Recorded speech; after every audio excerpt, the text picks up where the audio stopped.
Welcome to the show. I got Paul Nootbaar on here. Awesome dude. Met him back in Tulsa, Oklahoma. Great guy. He's helped out quite an array of veterans with his practices. He is an amazing dude. He is a coach among coaches. He helps them out with traditional talk and then also with plant therapy. How you doing, Paul? I'm doing well. Thank you for the intro. Just to be clear, I'm not a therapist. No, you're very therapeutic, but you are not a therapist. Yeah.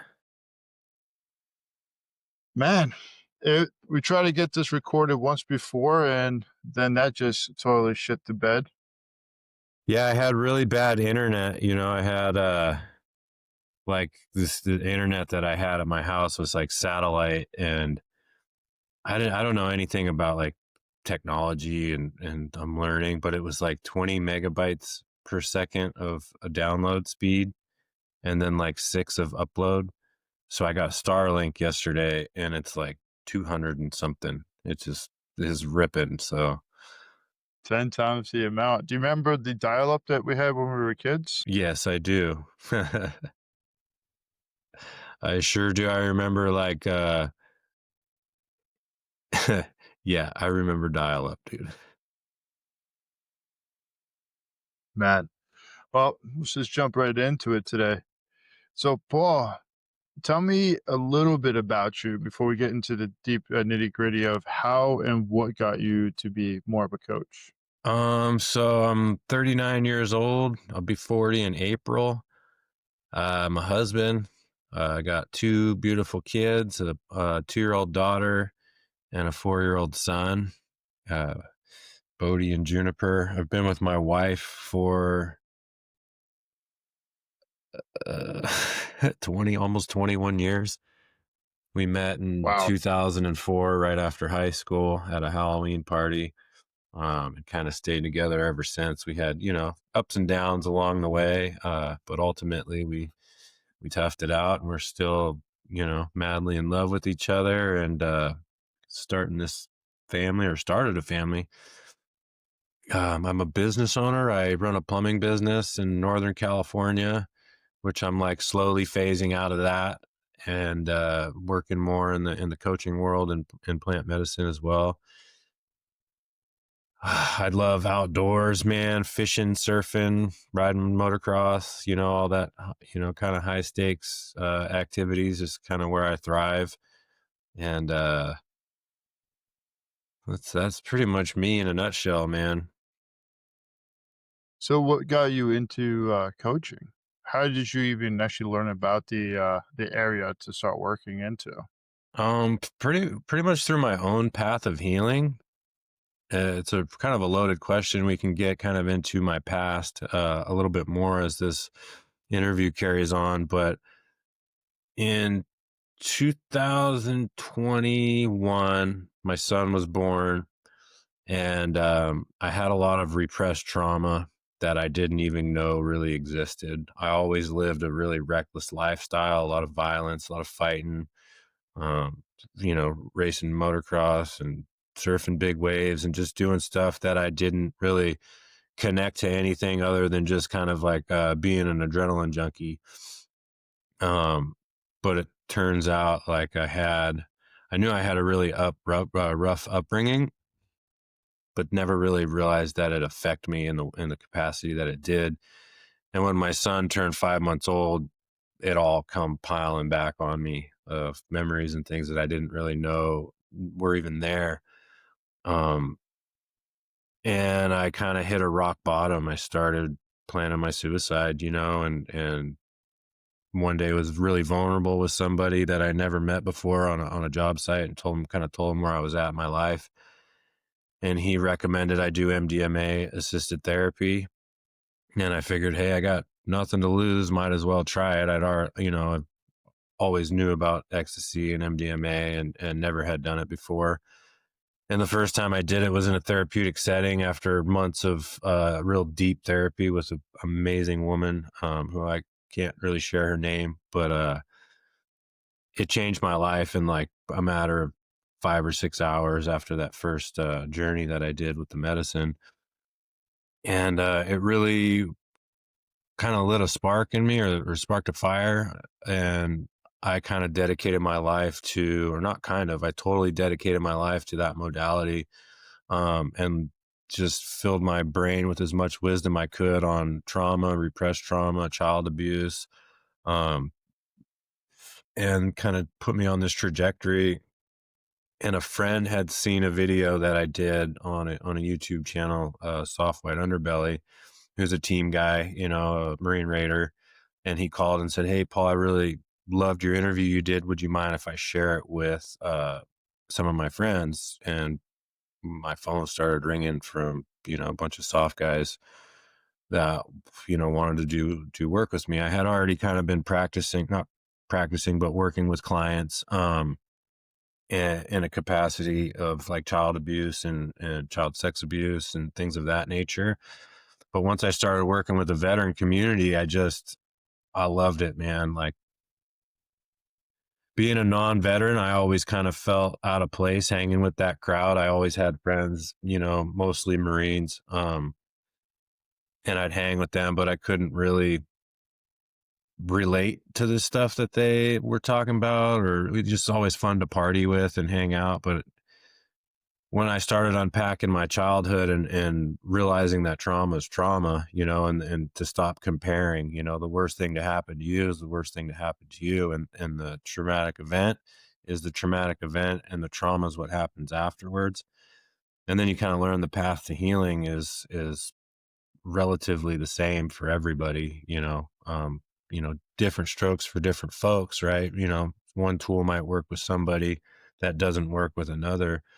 But I really found that I was really impactful with the veteran community. Before we jump into your childhood, can you give me a little quick synopsis of what MDMA therapy does for couples and then also does for people when they're doing it in a therapeutic sense? So it shuts off the prefrontal cortex, I believe, of the brain, your amygdala, your flight or flight response. So you're able to look at really horrible events in life without your fear receptors smacking you in the face. So you can really dive into some really hard scenarios that you've been through in life, whether it be relationship, combat, child abuse, all of that sort of stuff, without, the flight or flight turned up. So you can kind of like process it in a way that you've never been able to before, without getting the urge to like run or jump out of your skin or shut down. You can really look into the deepest, darkest places of your life with a different perspective, with this point of view that you've never had before, and kind of like pick up a trauma and shake it up like a snow globe and look at it, process it, and put it down, and kind of rinse and repeat. With couples therapy, I don't do couples therapy. I'm pretty educated in how it works. But you're kind of able to get out of your own way and not so much say the things that you want to say. You're able to, but your ability to receive is just so heightened to where you can hear some like really hard criticisms that your spouses may have and look at it with a point of view of like being able to receive and not kind of like shut out and push away. And I do believe that it should be the gold standard in couples therapy. It's unfortunately not anymore, but that's kind of how the medicine came and made its way in like the early 80s, late 70s, early 80s. I believe Alexander Shulgin is the guy who, he didn't synthesize it, but he like found it and then like started passing. He found like the recipe and then synthesized it, and then started like sharing it with his therapist friends, and they were doing like trading sessions with couples therapy and group work and all that sort of stuff. But you kind of able to get out of your own way in a manner that allows you to like receive some really hard criticism and process, and then like talk through some really horrible things. Well, I appreciate the explanation. So you were talking about the childhood and unlocking it and when it got you onto your journey. Do you mind sharing about how you pretty much were born and then within like the first few months of what actually happened? So yeah, I'll start from like my grandparents, like before I was even thought of. My grandfather is a retired staff sergeant in the Marine Corps, fought, the tail end of World War II and served all through Korea. Um, got tuberculosis and was medically discharged. Or else he probably would have done his entire life in the Marine Corps. Like that term, once a Marine, always a Marine. I do believe they coined that after my grandfather. Like I grew up with a giant picture of Oliver North in my house and General Patton, and like all this whole war room in my house was like all Marine Corps, all like he was gung ho. And my mother had a thing for Marines, so she like her father was an amazing man, and I think that she assumed that if she married a Marine or dated a Marine, that she would have something like that, which turned out to be not the case. She met my dad, um, I believe, either at Camp Pendleton, or no, she met him at El Toro, and she like lied and said she was a news reporter and was able to get on base with like a press pass and would go to the clubs and go dancing and stuff. And she met my dad um, at like one of the nightclubs on base, and they kind of hit it off. There was a lot of love there, but there was also a lot of abuse. He was an alcoholic, ended up getting dishonorably discharged for alcoholism and violence. And my mom ended up pregnant. It was a shotgun wedding. She was, 3 or 4 months pregnant when she got married. And there was a lot of violence in the home. And at about 5 months old, uh, my dad beat her up, and she went into the hospital with having grand mal seizures. She went to my grandfather's house and collapsed on the front porch and said that, "Hey, Paul hit me," and she went in the hospital and she never came out. And so she died from that abuse. And the next 5 years of my life, I was in a very chaotic environment, a lot of violence, a lot of weird shit going on around the house. I was exposed to pornography at a very young age. Not that somebody showed it to me, but I remember very vividly like going through my dad's shit in his room and finding some dirty magazines uh, in his nightstand. And it wasn't like Playboy, it was like the real raunchy, nasty stuff that, kids shouldn't really be exposed to. Adults shouldn't even expose themselves to that, let alone a 5-year-old brain.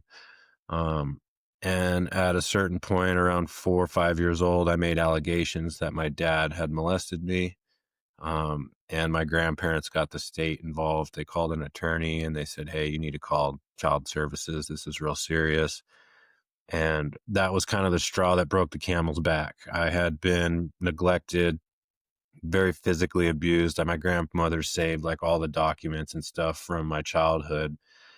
And I looked through pictures and stuff, and there's pictures of me at like 3 or 4 years old with belt marks and stuff all over my body. And he was very physical with me. And they ended up coming to a pool party. A police officer came to a pool party at my grandparents' house. They had like the token child home where they had 9 kids of their own, and there was like 20 of us grandkids running around at that time, and the police showed up. And long story short, I ended up going away in the back of a police car, and they took me to my first group home at 5 years old. Do you remember how little Paul felt when he actually got taken away? Yeah, that's a great question. I felt like I did something wrong.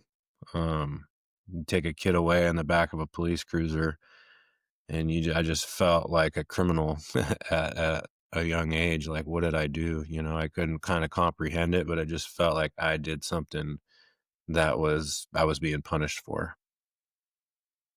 Yeah, because I've heard this story from you probably about 3 or 4 times now, and I'm always taking more away from it when I hear from it. It's a lot more powerful than sometimes people can understand.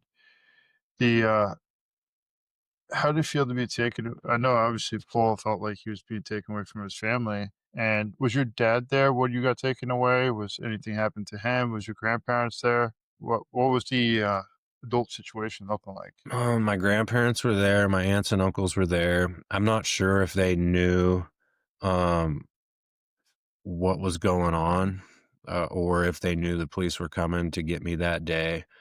Um, Never really asked that question.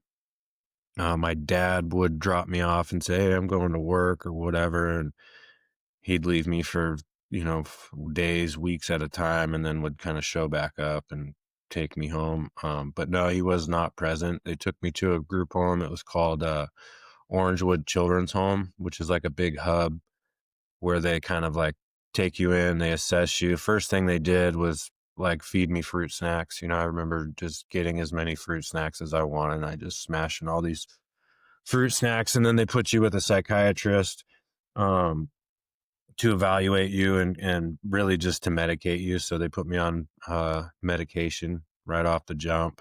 And that place was pretty crazy, man. It was not a good place for a child to be, and I'm not really sure how long I was there, but it wasn't before too long that I got in some really big trouble and then ended up in a mental institution. Was the big trouble what happened between you and the kid and your cowboy boots? That's it. Yeah, a kid had pissed on me while I was asleep, and the next day I never told anybody about it.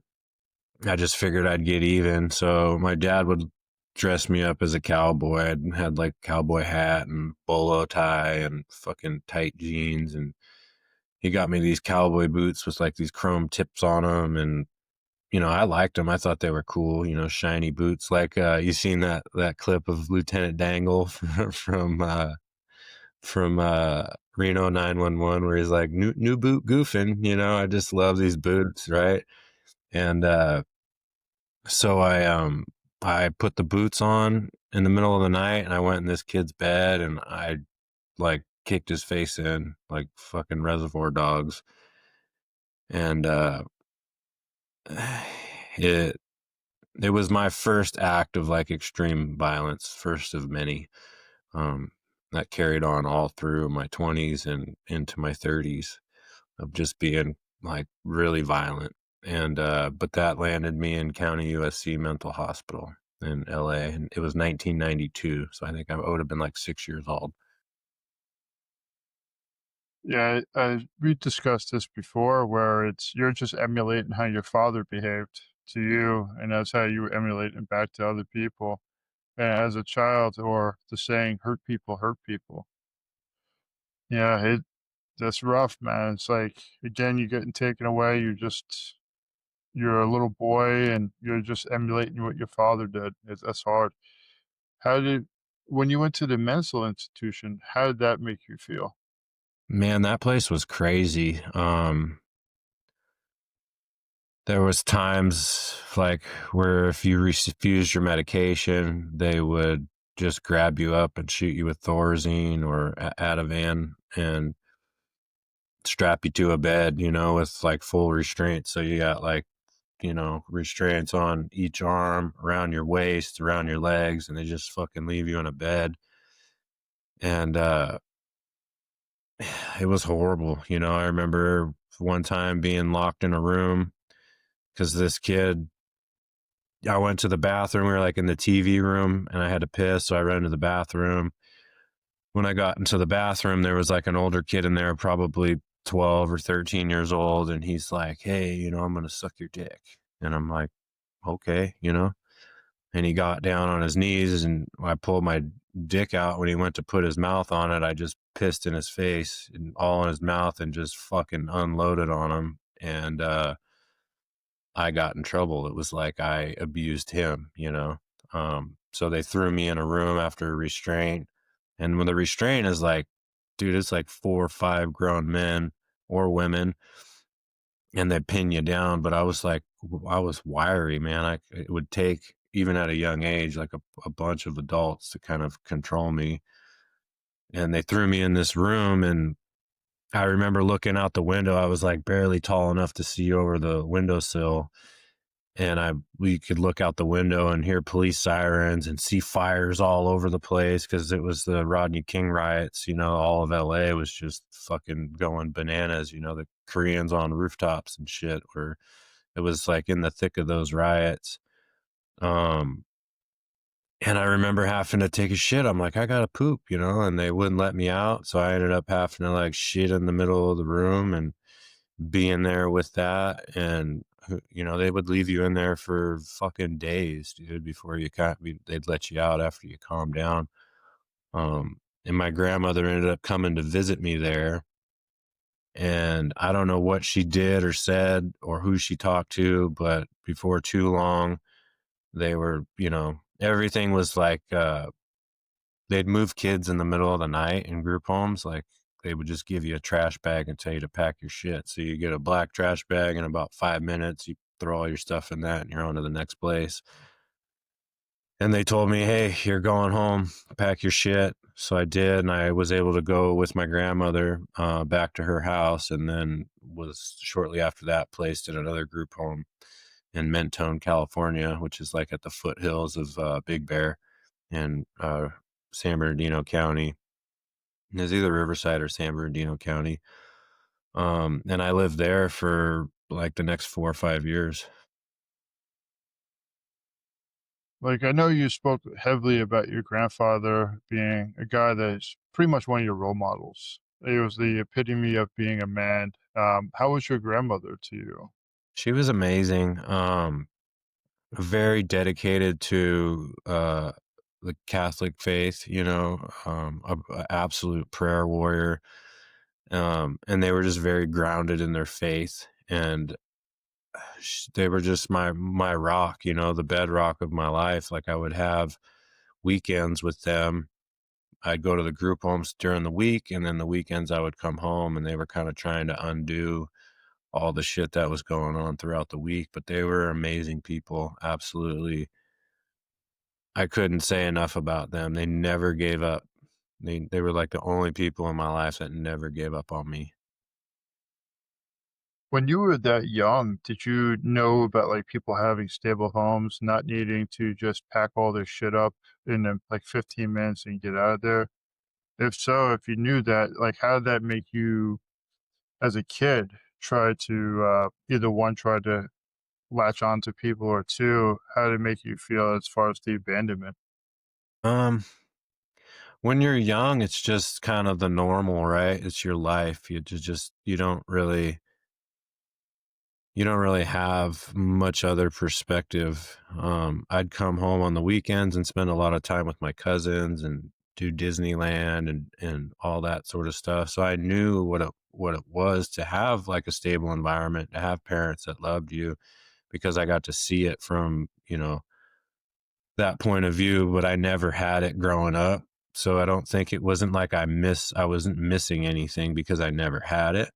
Um, but as you grow up and get older, you start to realize like, oh wow, that was not how life was supposed to be. That's not how children are supposed to be raised. But as a kid, you're just kind of in it. You're just rolling with the punches. Yeah. So you're moving on to another group home. You're going with your grandmother, spending time there trying to undo all the other crap that's been happening to you. How many years was this roughly in your life of going from one place to the next to the next? I was released out of state custody at like 12 or 13 years old. So that first stretch was like 7 to 8 years. Jesus. And who did you end up spending your time with after you were released about the age of 12? Um, my father, actually, they released me to my dad's custody, which he split. Like, as soon as I got taken into state custody at 5, he packed his shit and moved back to Boston.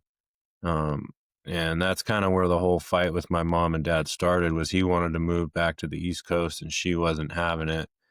And the fight broke out over that. He wanted her to go back to work. I was only 5 months old, and she's trying to be a mom. He couldn't hold down a job. He worked for McDonnell Douglas as like an aviation mechanic. Worked for Boeing.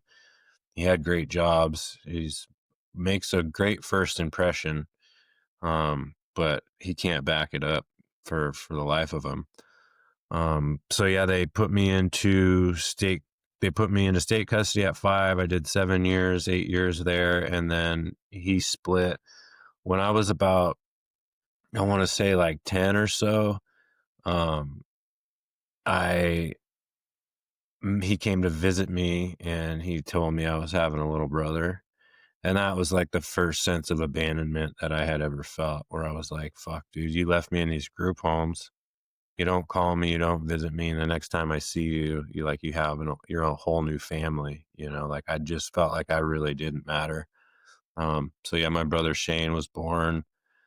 And then shortly after, I got moved to a group home that was like very filled with like a lot of gang violence, a lot of Latinos in there, and very,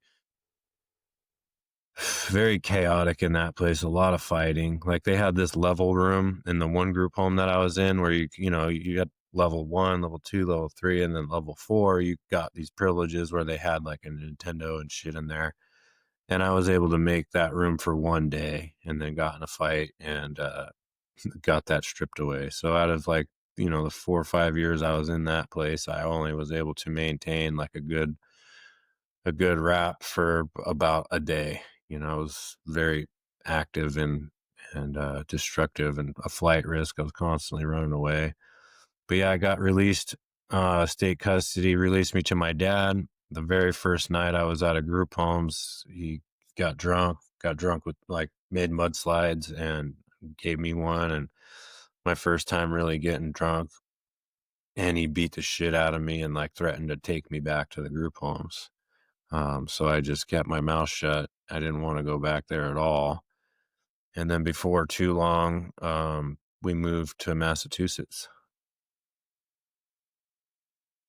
And actually, just going back and seeing your dad after 7 years, finding out you're having a half brother, and just not really knowing who your dad is besides him being the catalyst of pain from your life. Or that's rough, man.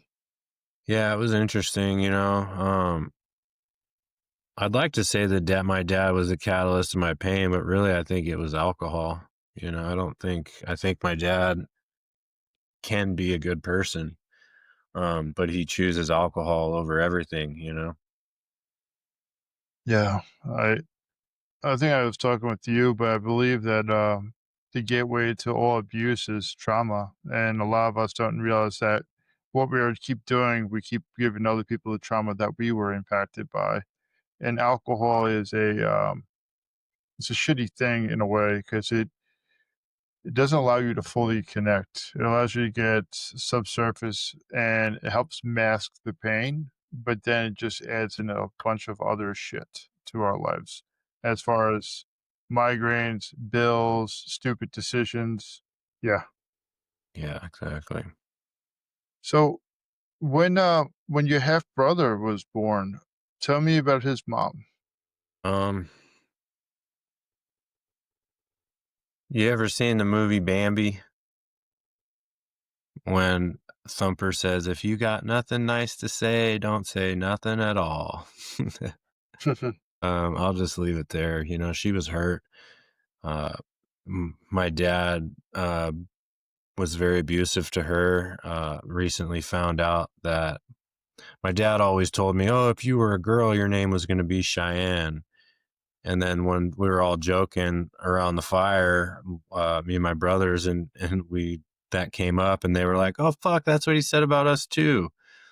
Well, it turns out that her name was Lisa. She was 8 months pregnant, and my dad, she was a little girl, Cheyenne, and he ended up abusing her, and she gave birth to a stillborn on the toilet like the next morning. Um, and when my brother was born, my dad punched her in the face, broke her jaw, and she had her jaw wired shut, and she got the wires taken out of her jaw. And the next day she gave birth to my little brother, Shane.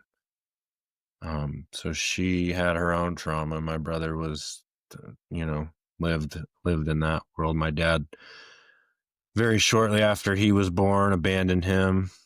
He was from Maine, so my dad split from Maine, went back to Massachusetts, and left him there. I didn't get to see him a whole lot, um, but I remember really loving him a lot when I did get to see him. He was probably like 2 or 3 years old when we finally started getting to hang out. And he was like my best friend, you know, like such a beautiful kid. And sorry, man.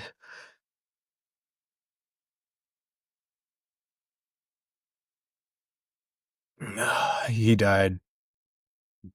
It'll be 2 years next week of a fucking fentanyl overdose. Um, but he didn't have the support that I had. I had this fucking amazing family on my mom's side, and my little brother just had abuse from both sides. You know, his mom was his best friend, but she was an alcoholic and very much an enabler.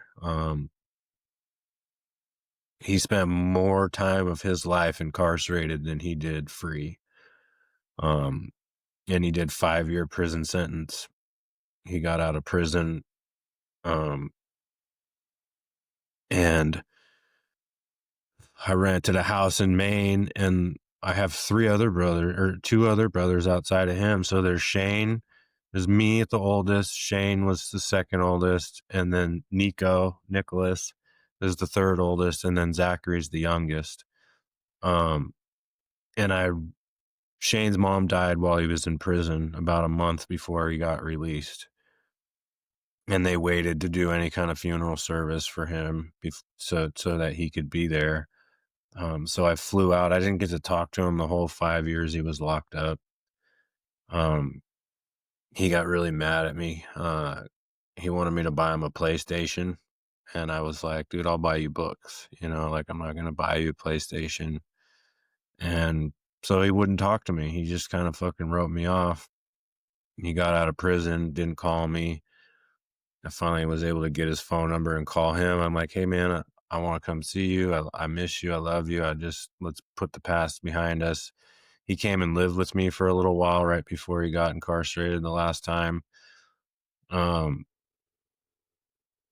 and I was really hard on him, dude. I was like that tough love that I got from my grandfather. I thought I could put into him, and it just wasn't what he needed. You know, he wasn't able to receive that kind of love. He was just self-destructive, you know. Anytime he would get close to somebody where things started to look good in his life, he would just self-sabotage.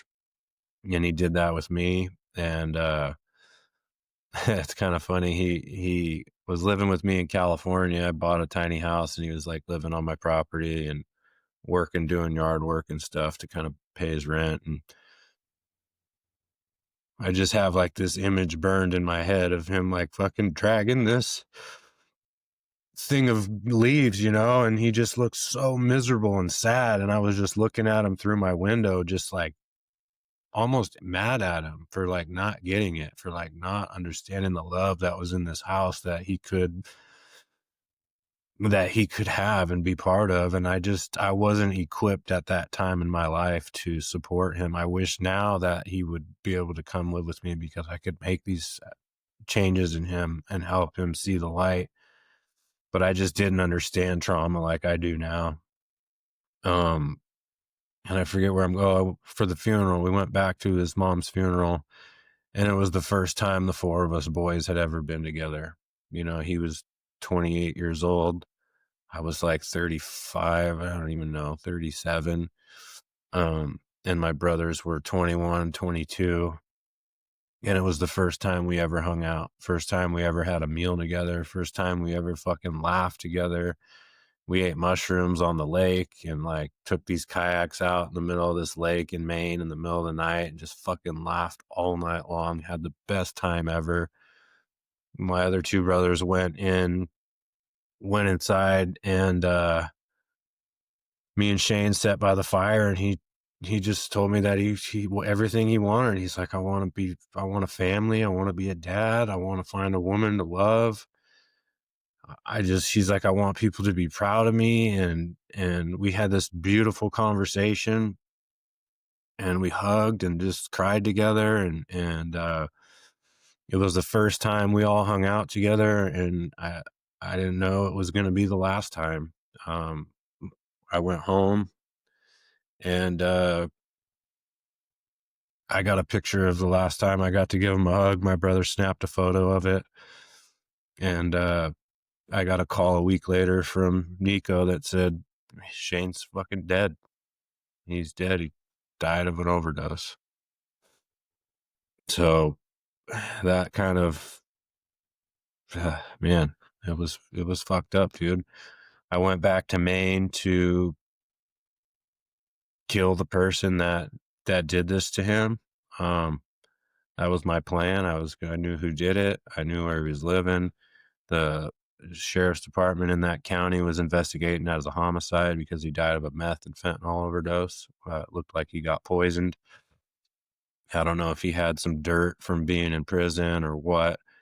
Um, and my uncle Mike, who is like my big brother, you know, my like a father figure to me. When my mom died, it was like I got 5 moms and 5 dads, you know. She had 8 siblings and her parents, so they kind of all played a little bit of a role as parenting me. But my Uncle Mike has definitely been the most influential on me out of all of them, aside from my grandfather.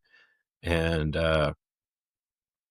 he probably saved that guy's life because he wouldn't let me go there by myself. I think he knew. I didn't tell him what I was going to do, but my plan was to like shoot this dude full of dope and just let him fucking die.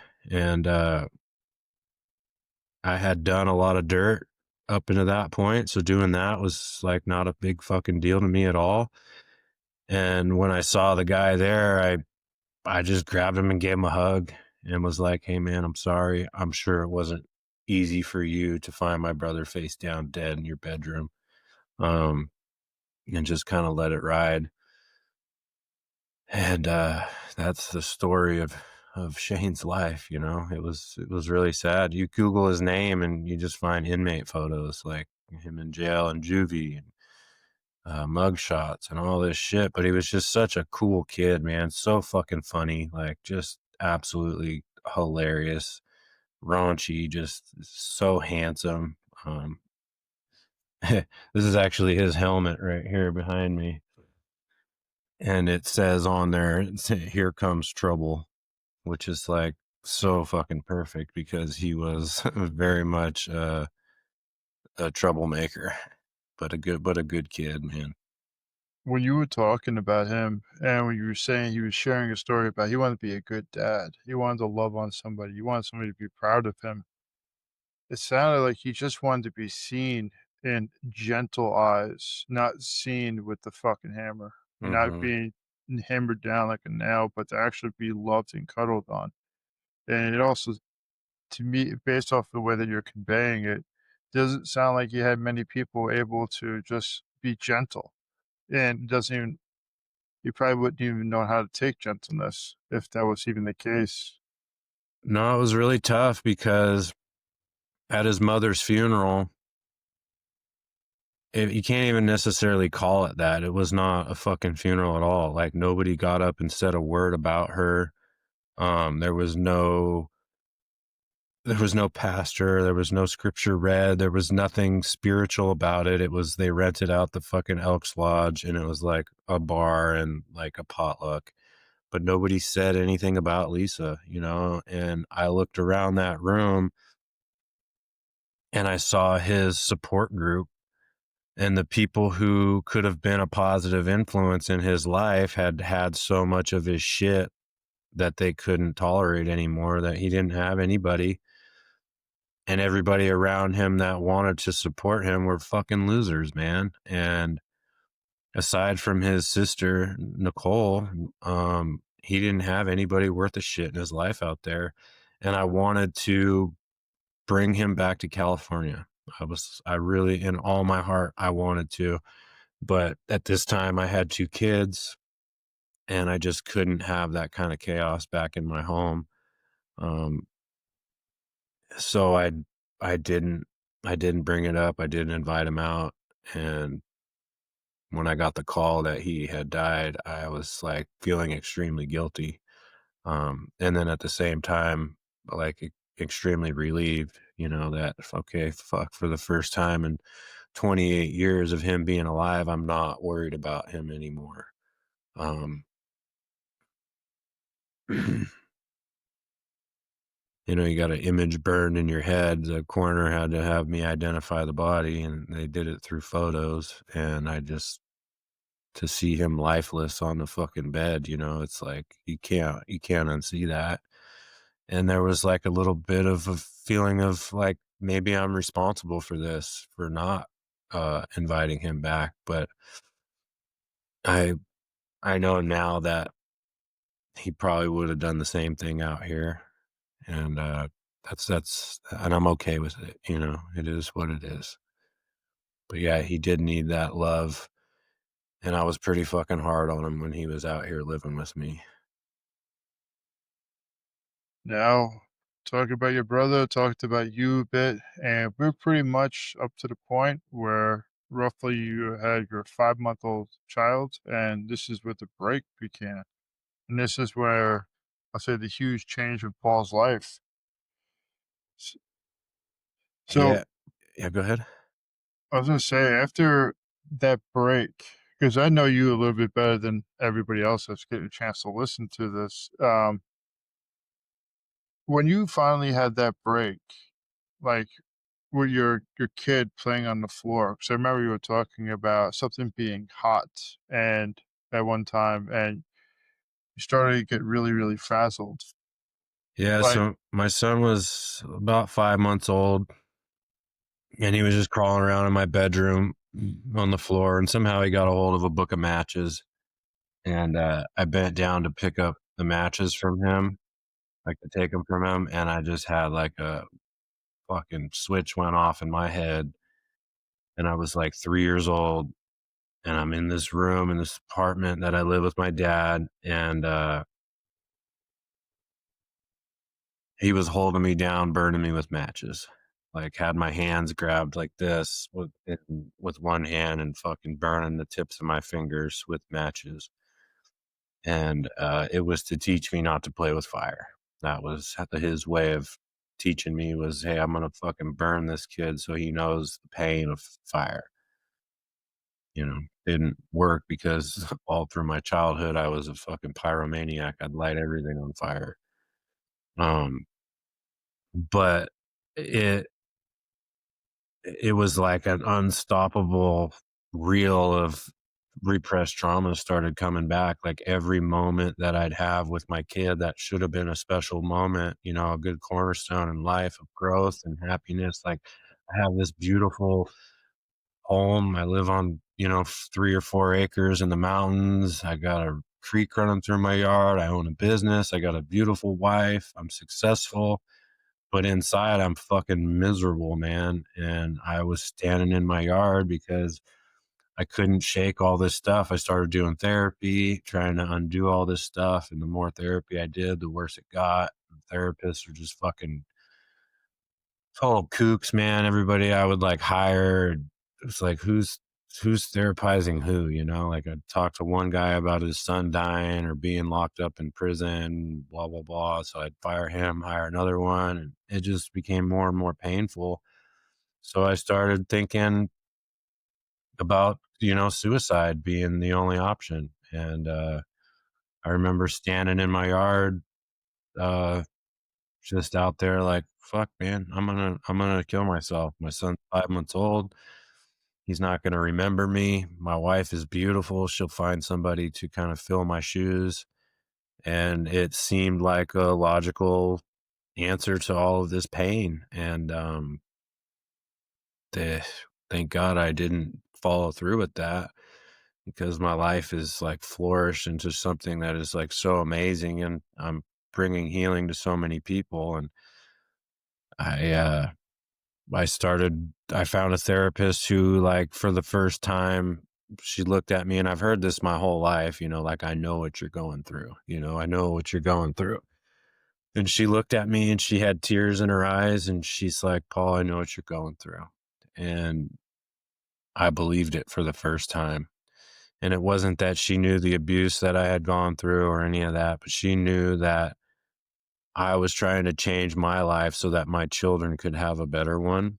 And she was at that point in her life at one time where she had to make some changes so that her kids could have a good life. And that was all I needed, that bedrock of like common ground of knowing like, hey, it's either we fuck our kids' lives up or we change so that they can have a good one. And I was able to kind of put the barriers down and open up to her in a way that I never had before with the therapist. And then she kind of put me through it for a while, man. Like, and I was seeing two therapists at the same time, a male and a female, like going to one, have a day off, go to another, seeing them twice a week. I spent all my fucking savings on therapy, like over $50,000, between paying my bills because I had to take so much time off work. I couldn't function, man. I started listening to all these books on trauma, Gabor Mate books, the Bessel van der Kolk, A Body Keeps the Score. And as I'm listening to these books and reading through these books, I'd have to like pull over in my truck and I would just fucking weep and cry because it was like reading books about myself, like, holy shit, like so much came true. I started understanding triggers. I started understanding trauma responses and starting to be able to identify triggers like the buzzing of a fluorescent light bulb would absolutely make me just like full of rage and I could never understand why. And then when you do, you're like, oh my God, it's because I was strapped to that hospital bed at 5 years old, 6 years old, staring up at a fluorescent light, just buzzing away. And then, anyways, I could go on and on about all of that, but I finally sat with MDMA and all the flashbacks went away. Like, fucking instantly. The disassociation I was dealing with, like, it was gone. My wife would be like, hello, like, is anybody home? Like, what the fuck? Like, where are you?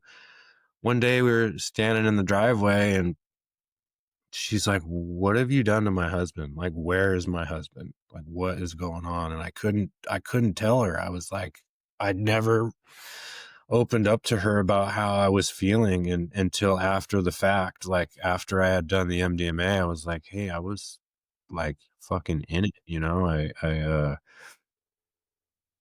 I started with, you know, numbing with fucking opiates. I had someone give me a bottle of Norcos and they sat on my desk for like a couple months. And one day I took one because my back was hurting. And then sooner than I knew it, I was calling my friends who were doctors trying to get more. And that was kind of like when I hit my rock bottom and reached out for help.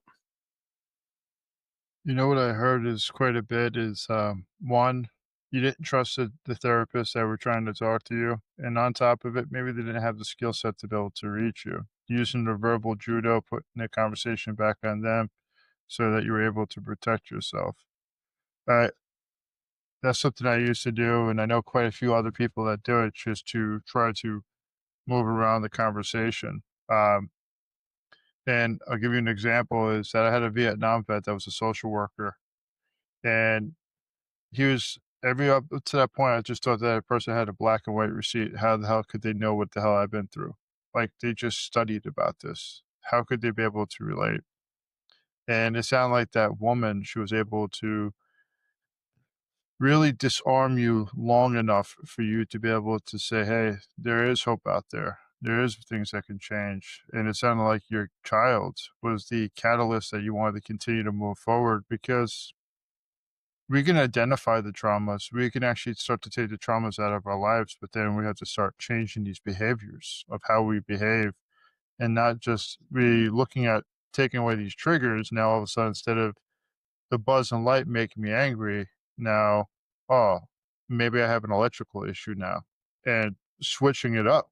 it sounds so silly, but it's like this used to make me angry. Now I don't give a shit. And it kind of feels funky. Does that make sense? Yeah, you can't ever erase the trauma. Like I tell this with the clients that I am blessed to work with. It's like I can't erase it. I can't make it go away. It will forever be there.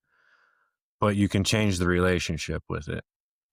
And as you start identifying triggers and doing this, you can process and change the relationship with those traumas, and just get rid of the fucking the halogen lights, like it's that simple. Cleaning products were a big thing for me, like smells would really trigger horrible memories of violence and sexual abuse that occurred in the group homes because a lot of the shit that went down in group homes and jails would go down in the bathrooms. And I'm a plumber by trade, so I'm constantly being exposed to those smells working in people's kitchens, working in their bathrooms, working in restaurants and hotels and that sort of stuff. That foamy glass cleaner, like everybody's got it. It's got the lady on the bottle and the blue and white bottle. That was like the biggest one for me. Um, Still really can't put a pin to like why it was, but I think every fucking group home or in jail that I'd been in is the glass cleaner that they used. Um, but as you identify it, you can change the relationship with that. When you started to change these relationships within yourself, did it actually change the relationship of how you felt about Shane?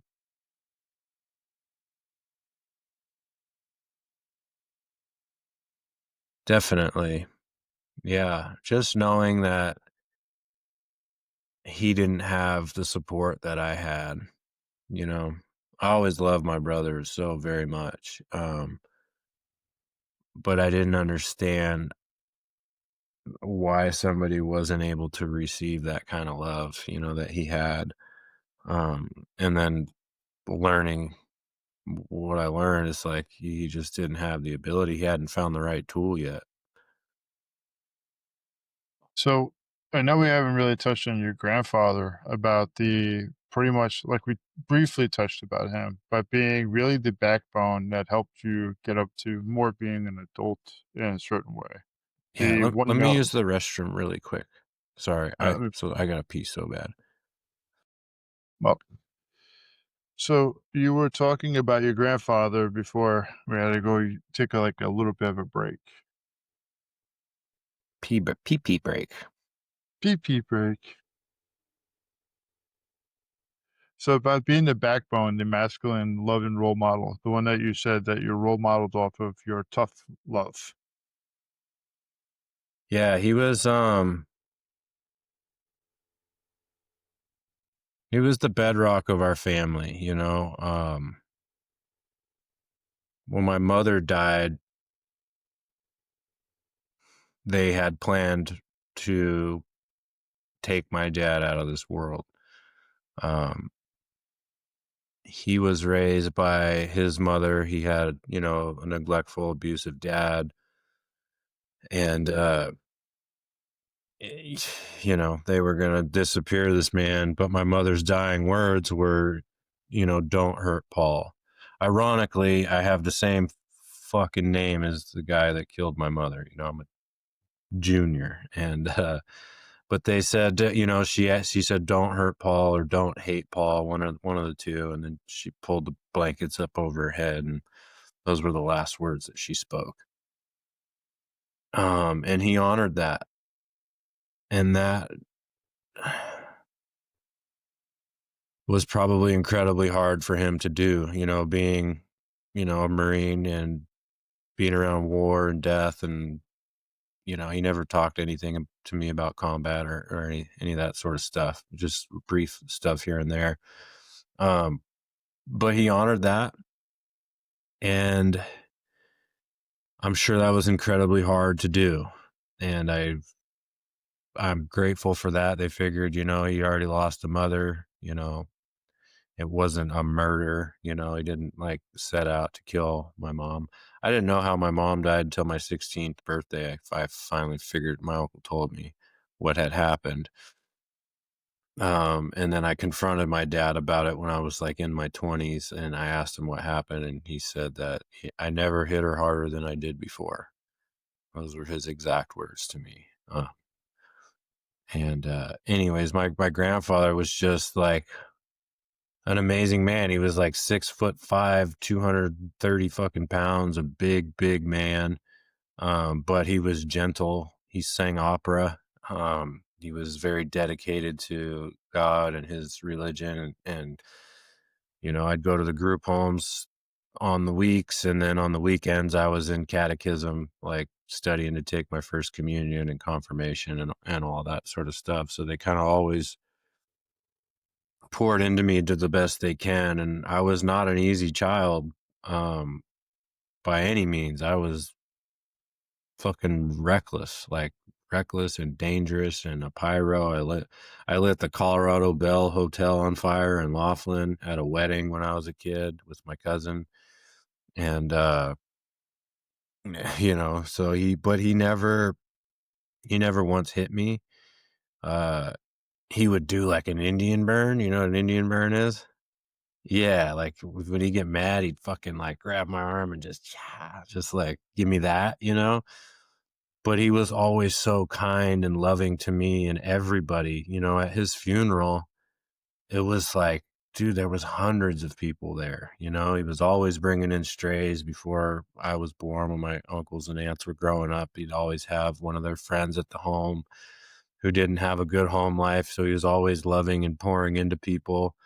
Um, and The tough love was always there. I remember calling him one time from jail on my 21st birthday. I got arrested for a drunken public. And I called him. I'm like, Dad, I'm in jail.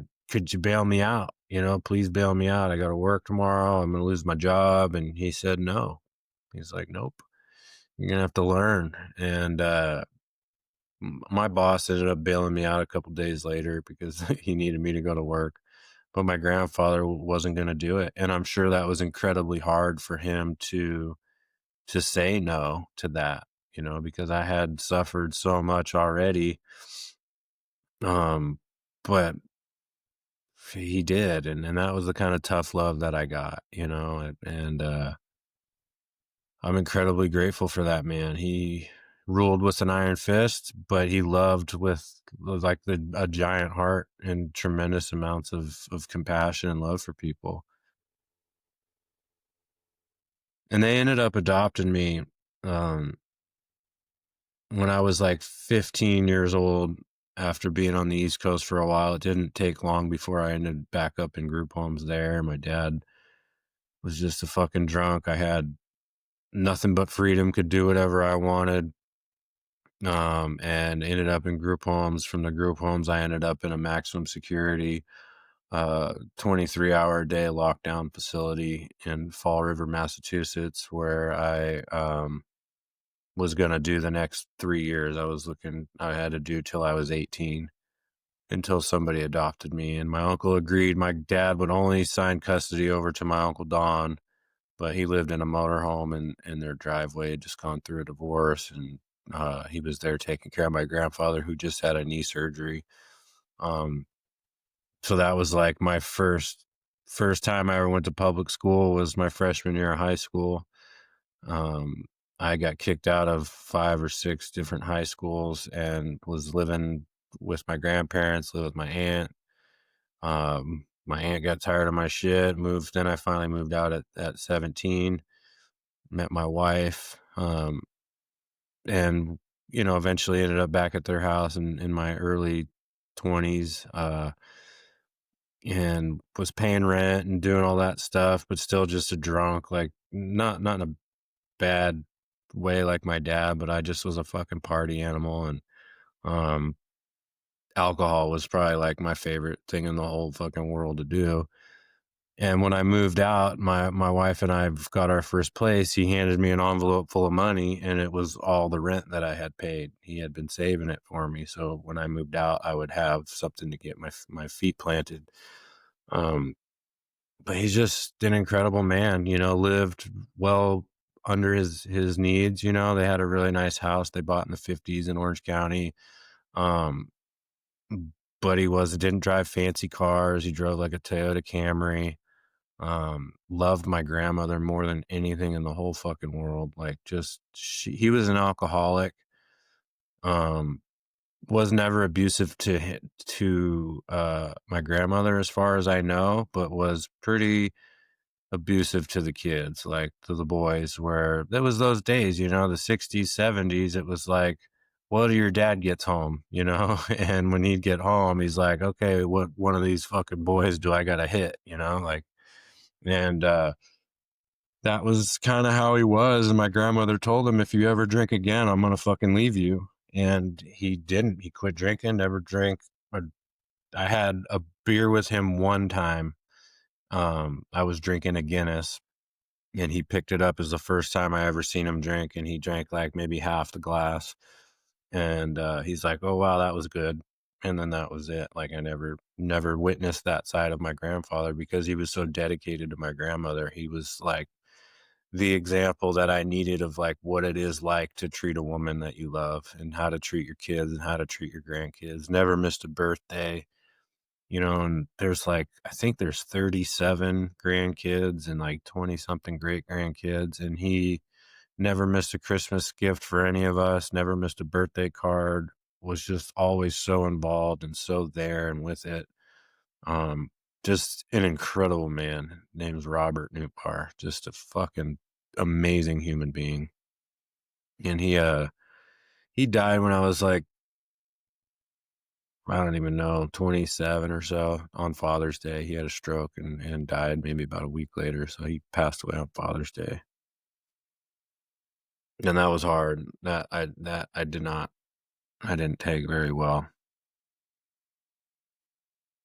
He was probably the only man that you really had in your life that was what you needed up to that point. Your uncle, like you said, that was kind of like a big brother. He was there too, but it sounded like your grandfather was the person that you needed. So we're gonna go fast forward. Actually, we're gonna rewind, but fast forward too. It's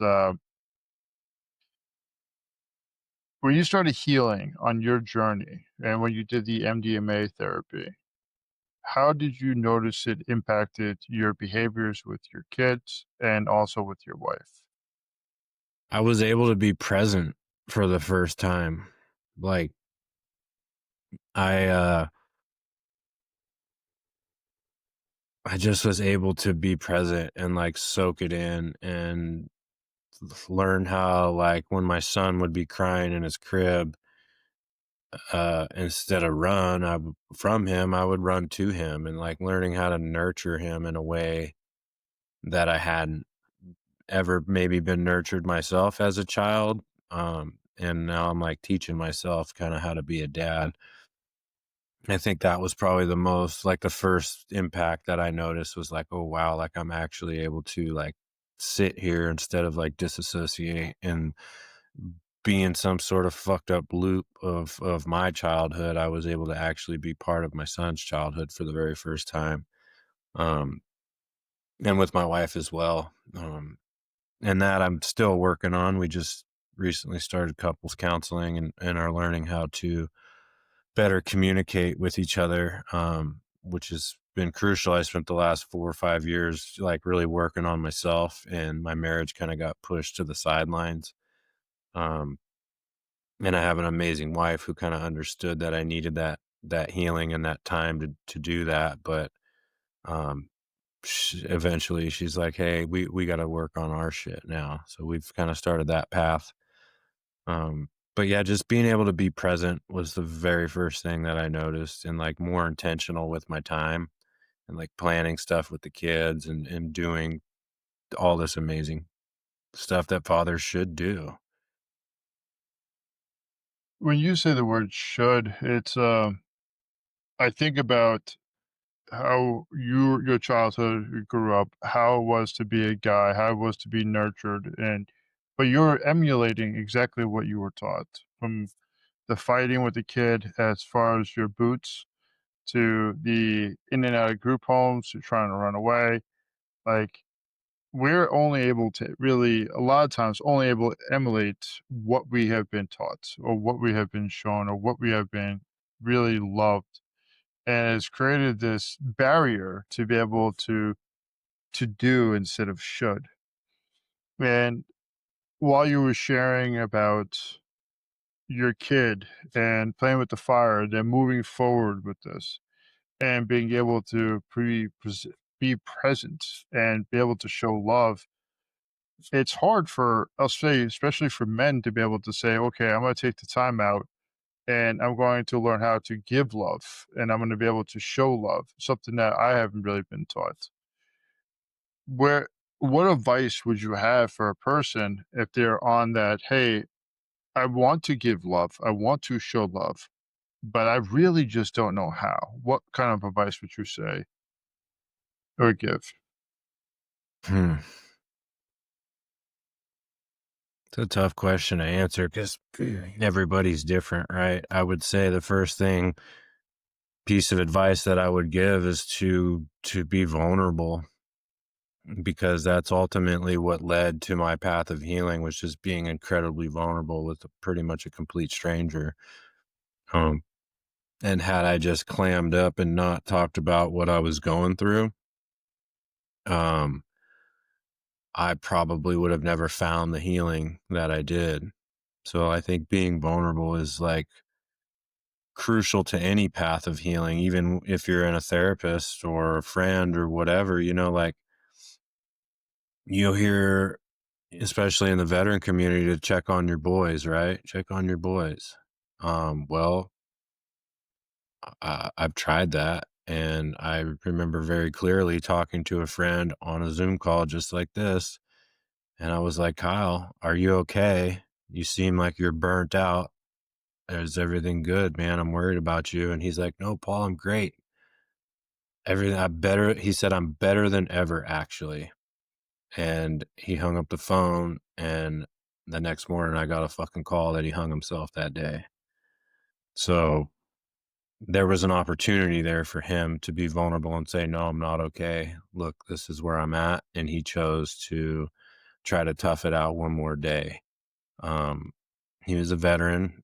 I don't necessarily know much about his combat experience or anything like that, or where his suffering was, but he had that opportunity to open up and be vulnerable. And if you check on your boys and they're not willing to talk, you're just pissing in the wind. So that vulnerability is crucial to any path of healing. Yeah, being vulnerable. I was learning about something from Brene Brown. They say that men don't like to be vulnerable, but they said there hasn't been any acts of courage without vulnerability. And the thing that she also said was, I look for vulnerability within somebody else, but not within myself. Yeah. And then that stigma of like, um, it's not manly to cry. Like my grandfather was a man. Like you look up man in the dictionary and there's a picture of fucking Robert Nootbaar there. But I mean, he was a crybaby. Like he would cry. He would cry during movies, cry during songs, cry at weddings. Like he allowed those emotions to flow. And I think there's a huge stigma around that. Like it's manly to suck it up and fucking rub some dirt on it and go about life, and compartmentalize and rinse and repeat. Which is totally bullshit. Like you can't compartmentalize everything. Sooner or later it's coming up. Yeah. It's it comes out through anger, comes out through substance abuse, it comes out through problematic, high risk work, slave to work, abandonment of everything else around you, where you're becoming hyper fixated by avoiding any type of extra stress. And the crying is a physical response to an emotional event. It's allowing your body to feel it, to purge it, to really help with the somatic of bringing your body back to your mind. Like Jared Napier was talking about, you were also talking about too, where you feel the crying, the tear going down the concave of your face, where you can be able to taste the salt and not wiping it away, but allowing it to self-soothe. The And to be uh, witnessed, like he was saying, I totally stole this from him, but that's what we do, right? We learn and we share with other people, but tears have alchemy, tears of joy, tears of sorrow, tears of sadness. They all look different underneath a microscope, and tears of sorrow and sadness are bigger, so that you can be witnessed, so you can be empathetically witnessed by your tribe. And when like you, the first thing you see people do, and I'm still guilty of it, is like we'll wipe them away before they even begin to fall. And it's just another way of like us not allowing ourselves to feel that pain and that sadness or joy, even sometimes. kind of look at it like we're rejecting ourselves before somebody else can reject us. That's a great way of looking at it. So I know we discussed we're going to do a second part to this, and I wanted to just touch a little bit into it before we have our second interview later on. It's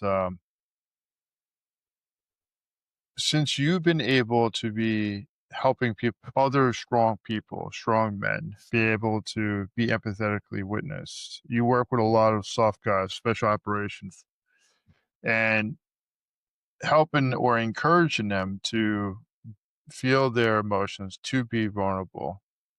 Do you believe or do you feel when you are allowing them to recognize something, does it change the dynamic of how they look at themselves or other people or other situations? I think everybody's different. Well, everybody is different, but yeah, absolutely.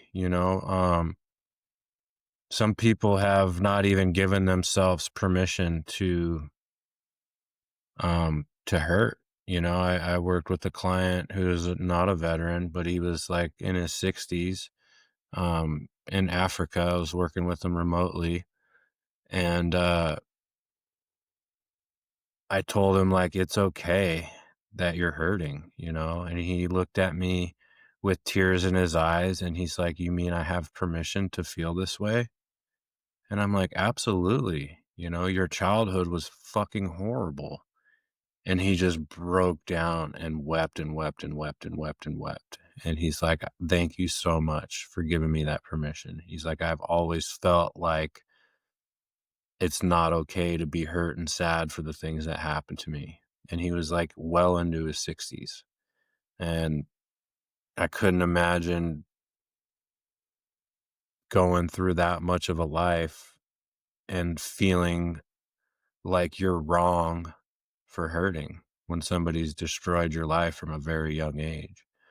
So to like break down those barriers and, allow them, not that I need to give anybody permission, but to just say, "Hey, this is okay that you're hurting from this." Even in the soft community, I'd say like 90% of the stuff that comes up that we work through is childhood stuff. It's very little combat. Most of the guys I work with, they really love their time on the battlefield. They had fun. It's high stakes, high adrenaline. You got brotherhood, tribalism. You're fucking killing bad people, and they love that. But they're hurt children, and I think the Marine Corps and Army and the Navy really thrive on those broken kids coming into boot camp and going through buds and going through SEER school and all the stuff that they do to train to be soft soldiers or warriors. Sorry, I don't mean soldiers. To be to be those warriors. It's almost like a prerequisite to have like some sort of fucking child abuse in your life, whether it's sexual abuse or physical abuse or neglect. Not having a dad, if you look around at the guys you're in the teams with, even not even in the teams, just infantry, all the guys, like dudes who make really good warriors probably had not a great childhood. There's not a lot of kids growing up with, silver spoon in their mouth, going and fucking joining the military. They're going on to Ivy League schools and playing sports and doing that sort of shit. But the guys who are like really out there, chasing that adrenaline, chasing that tribalism, is because they didn't have it growing up, and they finally have it, that family that they've always wanted, and they fucking thrive in that environment, but then they get out, and now they got 20 years of military and combat trauma stacked on a broken childhood, and now it's time to work on that, and it's just so repressed down in there that it really takes some like mining to get it out. Yeah, it's definitely difficult. It's definitely difficult to be able when you walk away from guys that you serve with. While you were talking, I was thinking about this. These are the people that you can be able to shit, eat, breathe, and piss with. These are the guys that you knew when shit hits the fan, they had your back.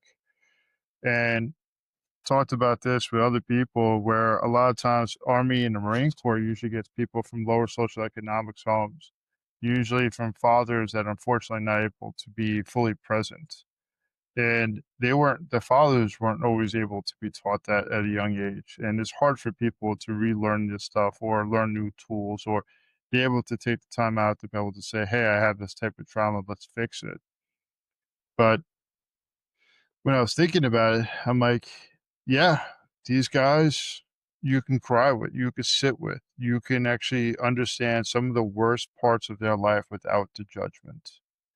And coming back to regular society, you don't feel like you have that type of relationship. One, because you romanticize the time period. And two, it's hard to really create that same type of bond artificially unless you have a very strong understanding of what somebody else has been through. And so, yeah, I was thinking about that's wow. I appreciate that. That's some good perspective for me to chew on. And then also like, what's your number one goal when you're in the military? Get back downrange, go to work. If you go in to see your therapist or whoever they make you see after deployment and you're honest with them, you're gonna get fucking med boarded, dude. So everybody lies to their therapist in the military.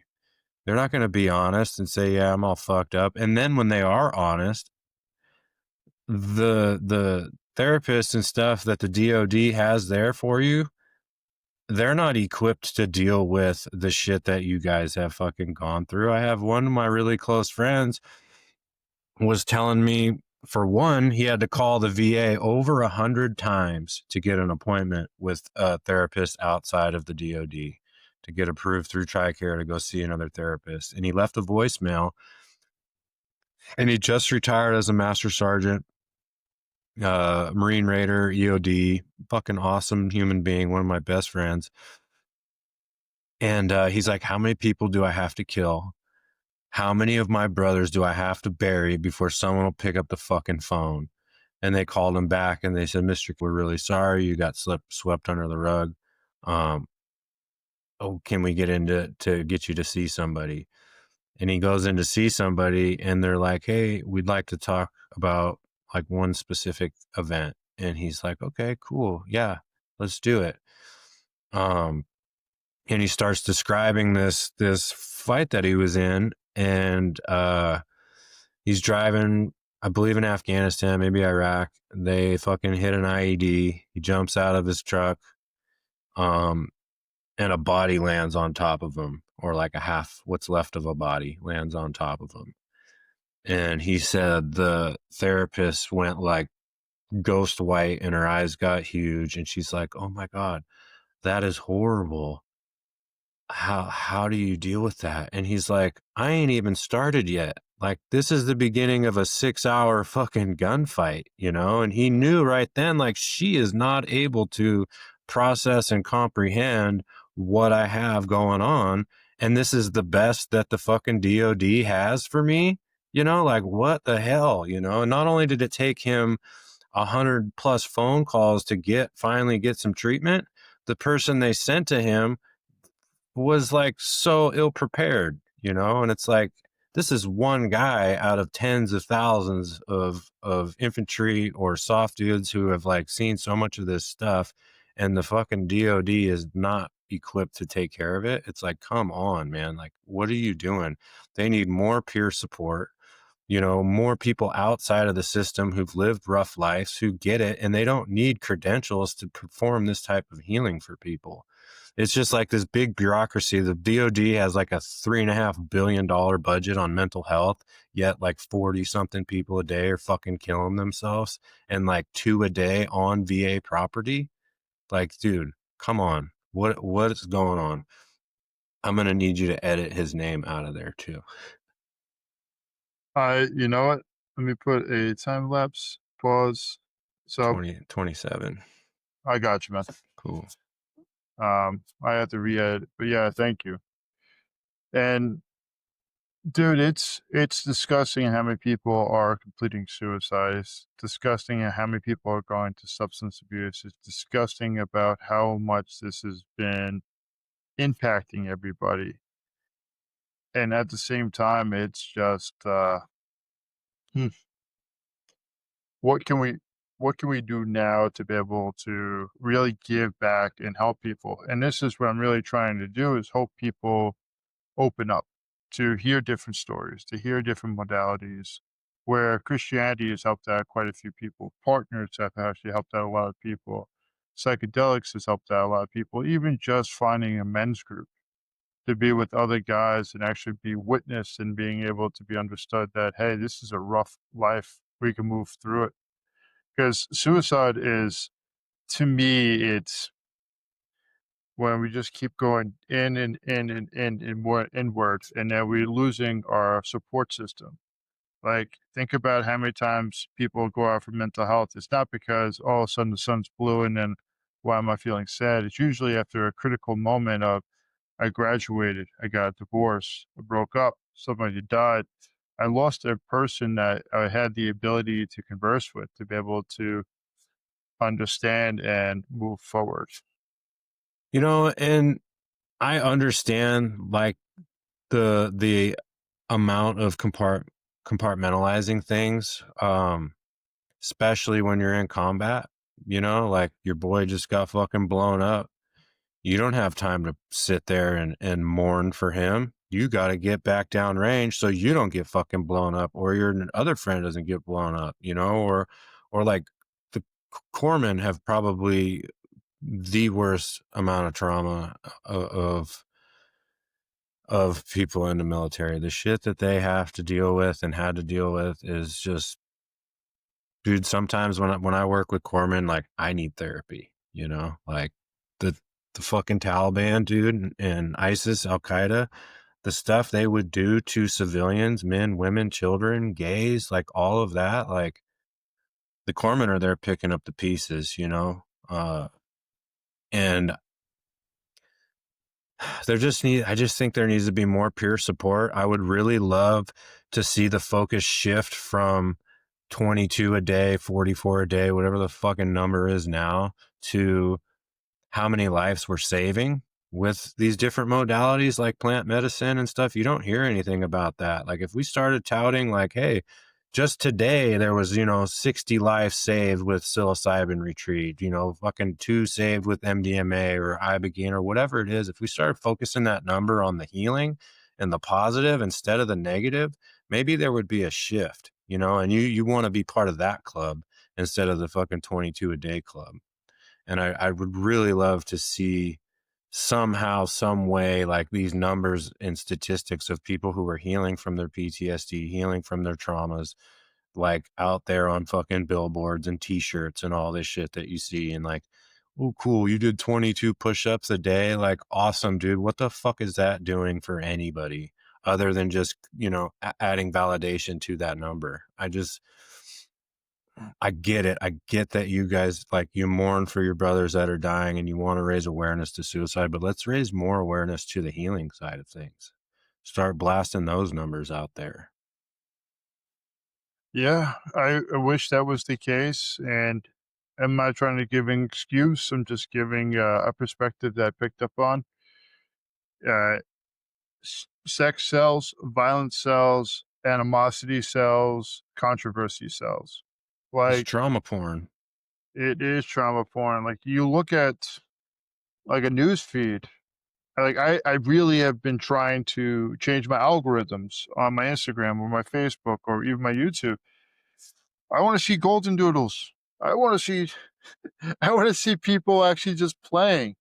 And then all of a sudden it'll randomly pop up with CNN or Fox News. And I'm like, no, I don't want to see this. Or it'll send me big chested women. And I'm like, no, I'm not trying to see this. I'm trying to look at things that bring me happiness and joy instead of this negative void that creates all this conflict.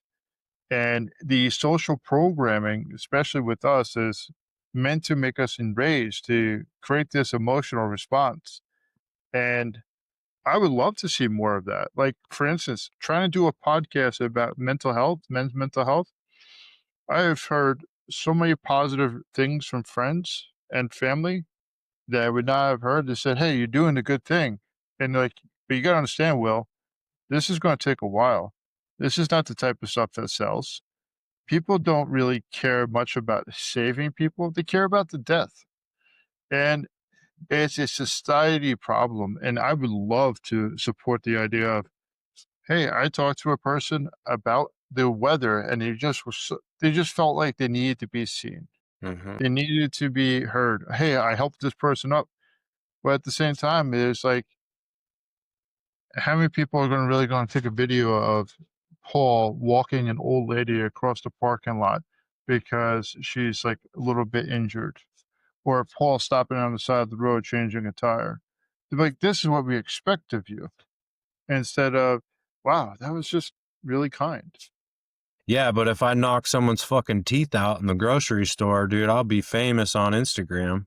You know? Bingo. Yeah, exactly. And it's tough, dude. The algorithms and the way social media works. I don't know if you're familiar with this, but it's eye recognition. That front camera on your phone is tracking your eye movement. And when you're scrolling your search bar or whatever, and you see some big old titties and you look a little bit longer at the titties than you do at the fucking golden doodle, your algorithm is going to fill with more titties because it's saying, hey, that's what he likes.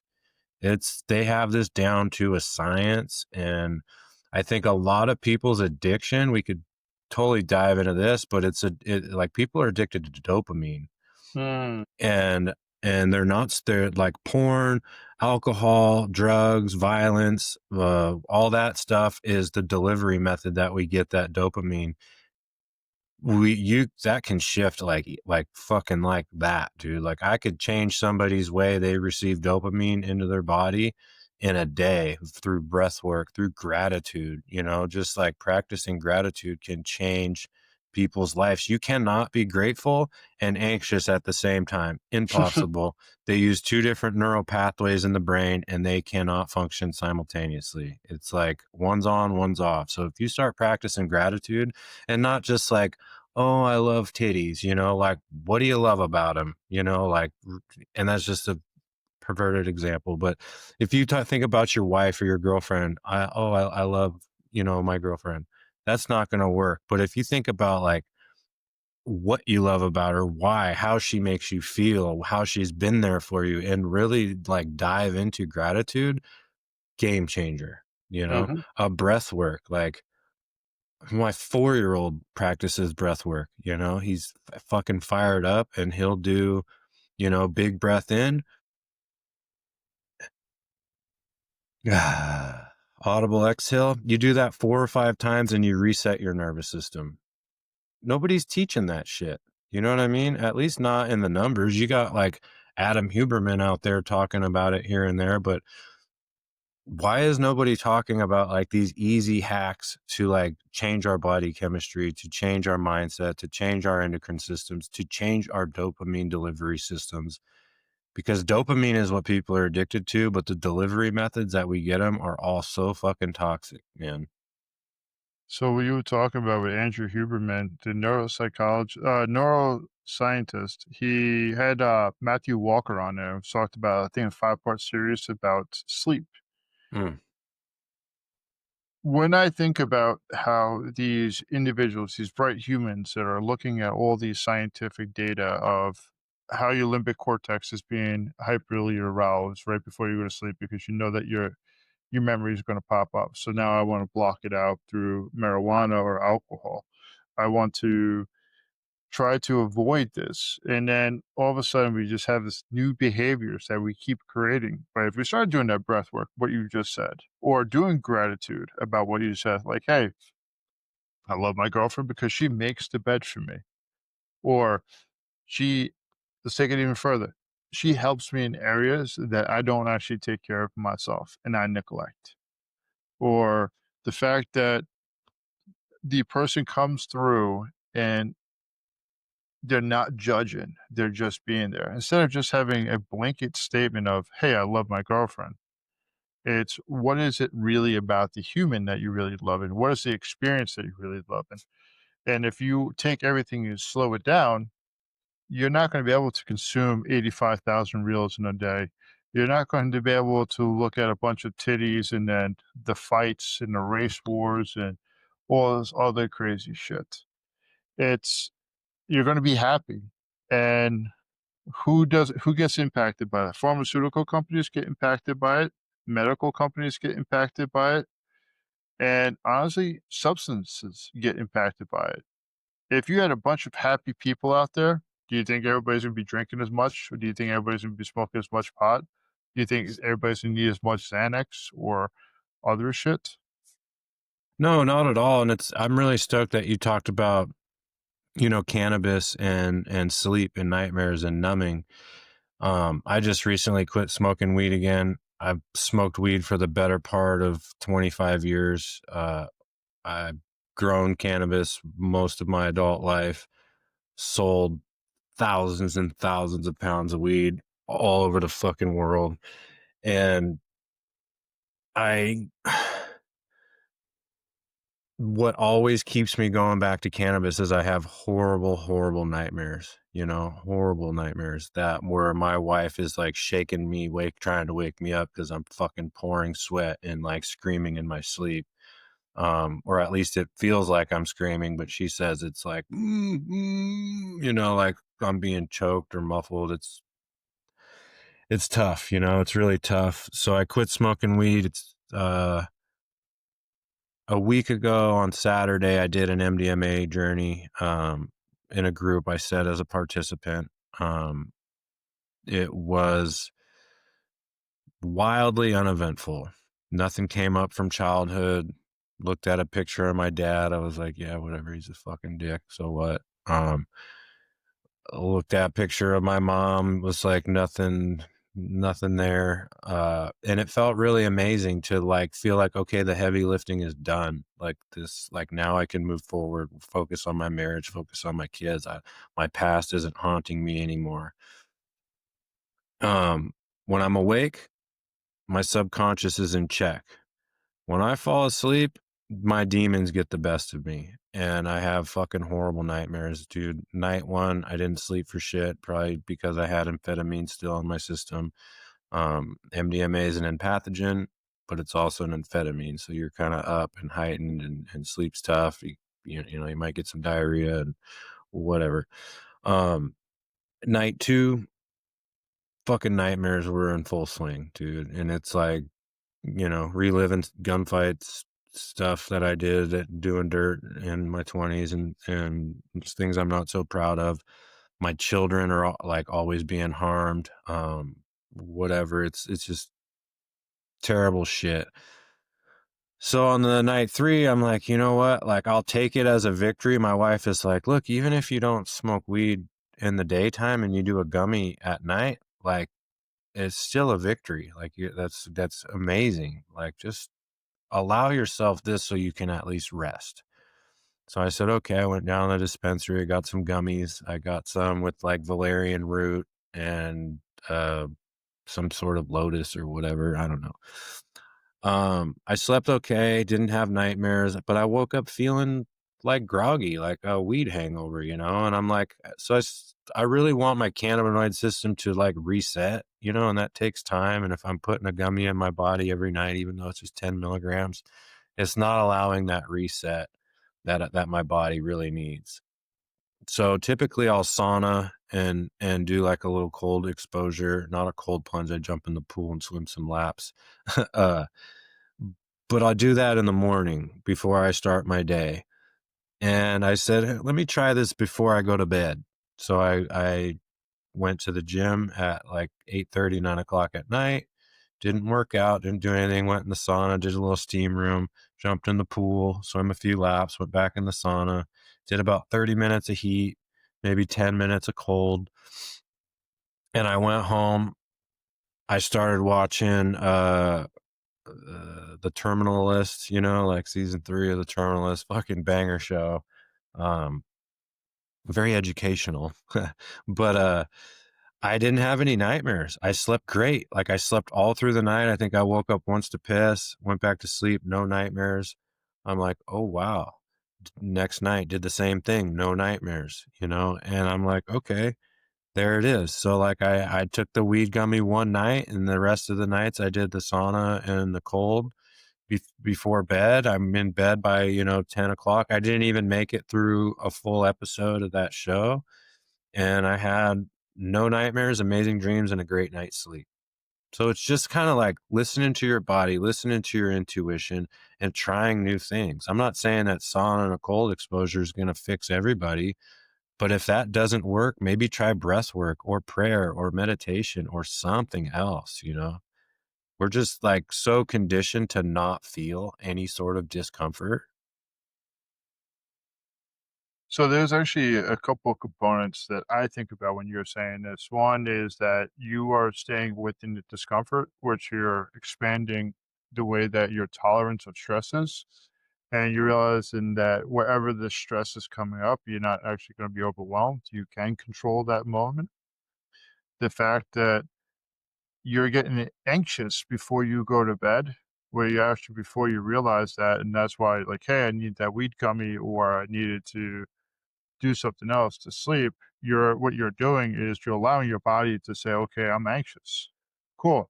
This cold sucks. Where is my anxiety? I want to be out of this anxiety. Nope, I'm focusing on the cold, or I'm focusing on the discomfort of the sauna that's relaxing me. It's really realigning your somatic area, your brain and your body back into one. And then on top of it, if you're able to say, like you said, pray or meditate, even journal, you're able to get those emotions that you're harboring within yourself and being exposed to while you're asleep, and you're bringing it out. And people say, oh, that's actually overwhelming. And now I'm actually getting myself ready for sleep. No, you're actually allowing yourself to purge.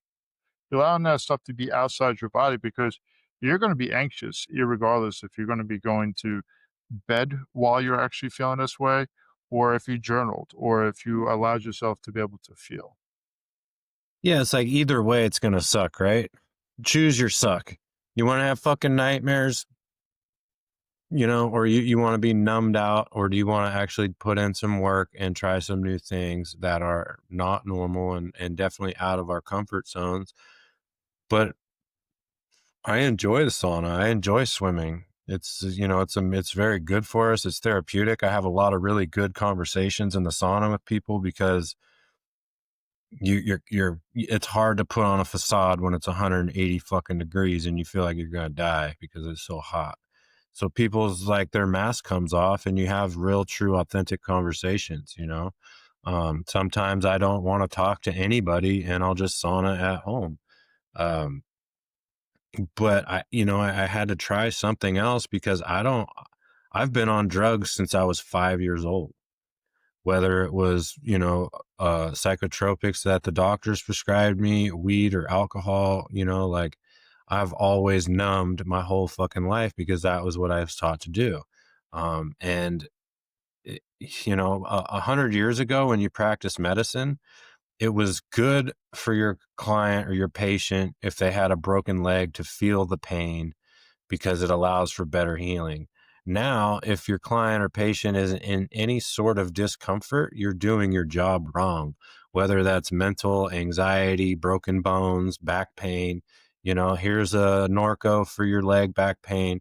Oh, you're anxious. Here's a benzo. Oh, you're sad. Here's an SSRI or an MAO. Like, we're just taught to not feel. And doctors are not doing their jobs right if their patients and clients are feeling any sort of discomfort.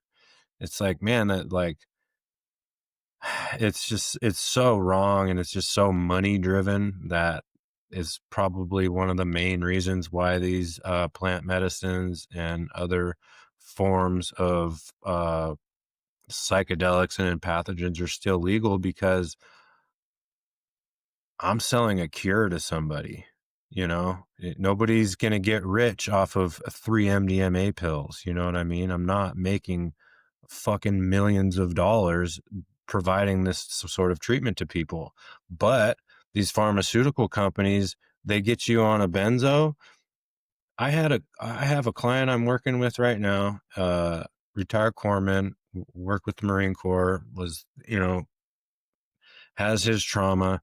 He's on 20 milligrams of Valium a day, and his doctor told him that he will be on these for the rest of his life. What? Excuse me? Like, come on, dude. You know what I mean? Like, that's basically saying that you're never going to heal from these traumas, and you're going to be on this for the rest of your life. And guess what? All he's saying to me is that I have a client for the rest of my life. So, what I will say, and this is not the PC or the VA or even the therapeutic lens of saying it, but you were right when you say, hey, this is discomfort. You talked about, I'm trying, was it the parasympathetic nerve where it actually allows yourself to be able to stay within the discomfort? I'm trying to remember the name of it. Parasympathetic. Yeah, parasympathetic nerve, and or like increasing your vagus or your vagal nerve. And when people, for me, and I'll just share this part about the story of myself, where when I went into the trauma and I went into some of my traumas, and I did in the 13-week, they wanted to give me some stuff for sleep, which I'm super, even being a 260-pound person, I am extremely hypersensitive to chemicals altering my body. And I've always been like this. And I didn't like being on medicine because I couldn't have the ups and downs. And when you're experiencing these emotional events where like you're just swinging back and forth of like, I was kind of glad, but I'm sad. And the moment in time that I stayed in was April 8th, 2006. And thinking about how it transformed my behaviors, how it transformed my interactions with people, how it transformed, but what was the emotions? And I was with Dr. David Gately. I was on Wellbutrin and Buspar. So I wasn't getting super anxious and I wasn't getting super depressed. And I was able to discuss what was actually happening. And what I was doing was allowing my brain to understand what was happening in that event and how my brain thought about it. Instead of actually just being so linear, I wrote it down. So I had to slow it down instead of just type. And then I reread it. Now I'm understanding it from a different lens. Even though it's my same thought, my same verbiage, it's still a different perception. And having the medication allowed me to have those type of controlled swings. And there was a psychiatrist that was there. He was from Eastern Europe, really good guy. And he helped me understand a little bit more about the pharmacology world. And one of the areas that he really practiced was like he did Tai Chi, he was a Buddhist. Um, I bought a book because of him. It was called Headspace by Andy Puttycombe. And these are all different skill sets that you are now learning and getting stronger at. So if you get that emotional swing, like you talked about the breath work, bringing yourself back down here. All of a sudden now I'm like super depressed, using more of your somatic. You're actually bringing yourself with your toes and actually realigning your body back to your present. And it's just easy to say, here's a pill instead of, dude, let's go fucking work, man. Let's do some work. This is going to, these emotions will come up, but the more that you, and this is where acceptance commitment theory comes up, the more that you actually allow it to be able to visually see it, like you talked about taking it and changing it before, you're able to analyze it. You're able to sometimes take it apart and understand why it's stuck together. and how this is actually crevices into our way we think. But to say, here's just pills and this is what you're going to be on for the rest of your life, it scares me because it's a quick option and it's a penny poor, dollar rich approach. Well, actually, no, it's a penny rich, dollar poor approach. Instead of just doing that real deep therapy, I do believe that some people need to be on medication. Like the people that have severe bipolar, severe schizophrenia. Those people are humans too. Part of it also deals with their diet. Part of it also deals with the upbringing. Part of it deals with the chemicals. Part of it deals with the intolerance of stress. Also, the other parts of trauma. You know, it's funny you say about schizophrenia and then diet. There's a guy goes by the name of Dr. Bruce Hoffman. He's a nutritionist, and I believe in the 80s he had a patient come to him who was pre-diabetic, or maybe even just got like diagnosed with like type 1, type 2 diabetes, and also schizophrenic. And the first thing he did when that client came into his office was said, "Hey, before we start insulin, before we start like intervening with pharmaceuticals for your diabetes, let's work on your diet. Let's get you on a clean, healthy diet." And within 2 weeks, the schizophrenia symptoms went away. And he was able to cure that person from their schizophrenia just by changing their diet. So then he shifted and working with nutrition and schizophrenic patients, and he's like had tremendous results with like reversing schizophrenia just by changing people's diets. Yeah, I remember you were sharing this, dude, and what was actually interesting and similar, but it's actually physiology. So most people know who this person is. Casey Mean. She is the Surgeon General for the United States. She's like in her 30s. She wrote this book, Good Energy, and it was really interesting. She's not everybody's cup of tea. Cool. But the part that I took away from it was, hey, I'm doing surgeries on people's noses, the ears, nose, and throat. And I have to do surgeries, but most of the stuff could have been prevented because of diet and the inflammation of diet. I'm actually readjusting your bones inside your ear so that you can be able to deal with the swelling based off of your diet. And our diet has so much to do with our mental health, our physical health. Like the more that I learn about pain, how much that creates depression, people that are always swollen, they don't want to do stuff, so they feel like a burden, then they withdraw, and then they get out of that discomfort for a little bit, then it creates a whirlwind of more discomfort. You know, I just recently started this fitness program, or just today was like my first day, but I was talking with my coach yesterday, and I'm like really down in weight. Like I usually roll around like about 165, 170 pounds. And I was at the gym the other night.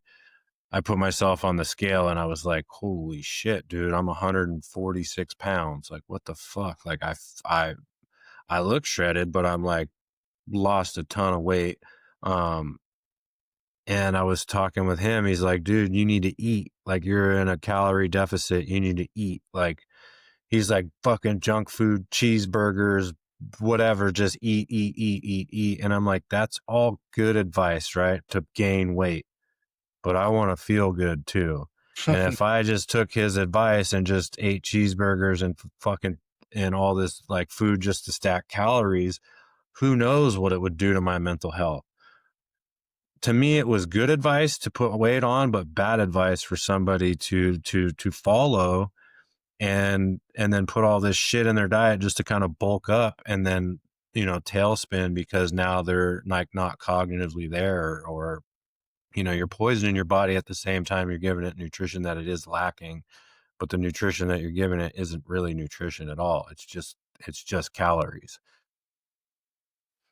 I fully agree with this. Well, Paul, Yes, sir.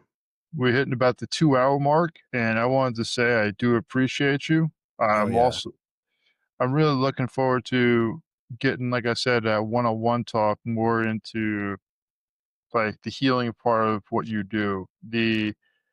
no names of the people, but also how the physiology really helps out people, delaying the gratification, doing more of the talking. Because the thing that I took back, and you said this several times, and it's you rather work with people without the medicine first because you want to Mhm. have more of the longer lasting results. You want to have people be able to feel that discomfort, like you talked about the broken bone.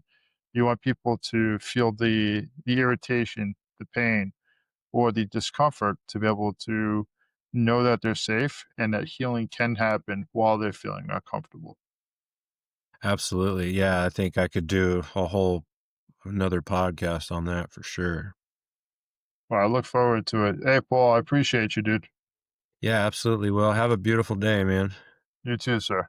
Thank you for your time. Thanks for